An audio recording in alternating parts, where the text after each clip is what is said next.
বাংলাদেশের লক্ষ কোটি যুবক ফিলিস্তিন নিয়ে বুকের তাজা রক্ত নিয়ে আমাদের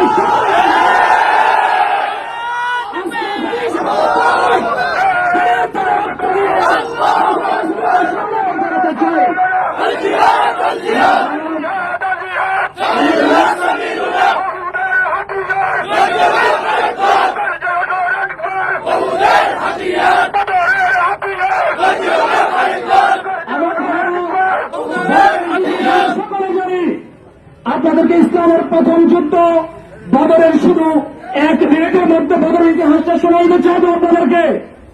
যখন রাসূলুল্লাহ সাল্লাল্লাহু আলাইহি ওয়াসাল্লাম ইসলামের প্রথম যুদ্ধ বদরে, আল্লাহ রাসূলের উদ্দেশ্য ছিল মদিনার ভিতরে থেকে যুদ্ধ করবে, আর সাহাবায়ে কেরামের উদ্দেশ্য ছিল মদিনা থেকে বের হয়ে যুদ্ধ করবে।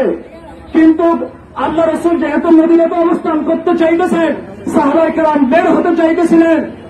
1 বছরে সাহাবায়ে কেরামের মনসা পূরণের জন্য, ইচ্ছাকে পূরণের জন্য আল্লাহ রাসূল বর্বর পোশাক পরলেন, যুদ্ধের পোশাক পরলেন। আর সাহাবায়ে কেরাম নিজেদের ভুল বুঝতে পেরে রাসূলের কাছে এসে বলেন, ইয়া রাসূলুল্লাহ, আমরা আপনাকে জোর করবো না, আমরা মদিনা থেকে বের হতে চাই না। আপনি যেহেতু মদিনা থেকে যুদ্ধ করবেন, আমরাও মদিনা থেকে যুদ্ধ করতে চাই। আল্লাহ রাসূল সাহাবায়ে কেরামকে উদ্দেশ্য করে বললেন, দেখো আমি যুদ্ধের পোশাক পরেছি, যুদ্ধের পোশাক পরার পরে কোন নবীর জন্য যুদ্ধ থেকে পিছপা হওয়া জায়েজ নেই। সকলকে বলতে চাই, তোমরা যদি যুদ্ধের পোশাক পরো আর বদরের সেই অবস্থায় উপর নির্ভর করতে সাহাবীদের মতো বদরের সেই রণাঙ্গন কায়েম করতে পারো, তাহলে বিশ্বের মানচিত্র থেকে ইনশাআল্লাহ ইসরায়েল অতি সত্বর মুছে যাবে। মুফতি আলী কারাম ফতোয়া দিয়েছেন, জিহাদ যখন কোন রাষ্ট্রে যদি মুসলমান আক্রান্ত হয়, তাহলে ওই রাষ্ট্রের মুসলমানদের উপর জিহাদ ফরজ হয়ে যায়।